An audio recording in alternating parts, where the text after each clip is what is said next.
The restaurant was soaked in shadows, the kind of upscale spot where every entree came garnished with ego.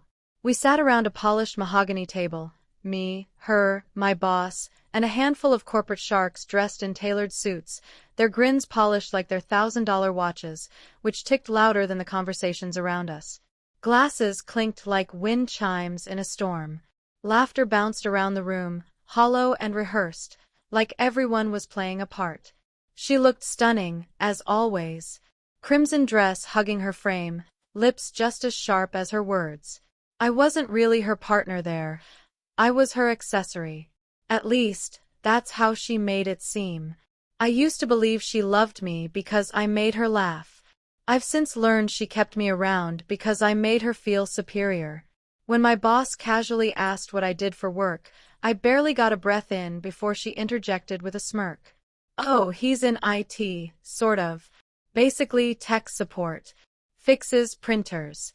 Resets passwords.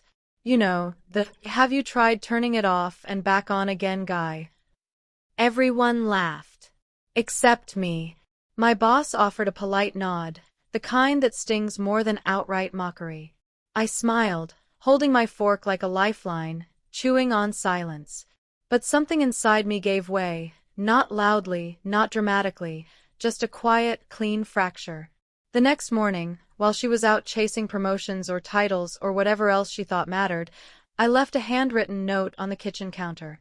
I may not be brilliant, but I'm smart enough to leave. No slamming doors. No yelling. Just action. I packed my car, cleared out the apartment, vanished. Hours later, she texted, probably standing in the living room, now echoing with absence. What the hell is this? I didn't answer, because that wasn't the finale. That was the intermission. You learn a lot when you live with someone. Their daily patterns, digital habits, emotional blind spots. A month before that humiliating dinner, I'd noticed her minimizing windows a little too quickly when I walked past. Subtle, but not subtle enough. At first, I dismissed it. I trusted her. But after that night, everything changed. I started investigating quietly. She hadn't logged out of her cloud drive. Amateur move. Among the dull spreadsheets labeled Q2 projections were buried files, financial transfers, another Venmo account, travel details that didn't match the story she told me. And then, photos. Blurry hotel beds, stained wine glasses, dim lighting, her, with him. Her so-called client from New York. I didn't stop sleeping because I was heartbroken. I stopped sleeping because I was calculating. She thought she humiliated me that night, but all she did was shine a spotlight into a corner of my life I had been too blind to examine. I didn't want revenge. I wanted precision. I wanted her to feel the same silence she had handed me for years. Cold. Methodical. Irreversible. So I waited. And I crafted a plan, one that used her favorite weapon against her, image. 2 weeks after I disappeared, she was nominated for a major regional marketing award, a big industry deal. She blasted it all over her socials, rehearsed her speech, picked out her gown. The gala was packed. And I was there. Not in a tux. In the AV booth. When you fix networks for a living, you make connections.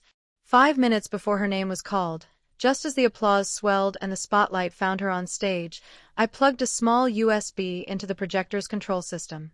She took the stage. Applause. Cameras. Lights. And then the screen lit up, not with her branding slides, but with screenshots. Emails. Payment records. Hotel confirmations. Photos. Everything. The air was sucked out of the room. Her face went blank. One of the VPs stood up. I recognized him. The man from the photos. She turned to the screen, then to the crowd, then lowered her gaze to the floor. No speech. No words. Just the sound of her heels, echoing like gunshots as she walked off the stage. I didn't stay for the fallout. I'd already booked a one-way ticket, out of that city, out of that life. Words spread fast. The company distanced itself. Her nomination got pulled. The guy from New York. He filed for divorce.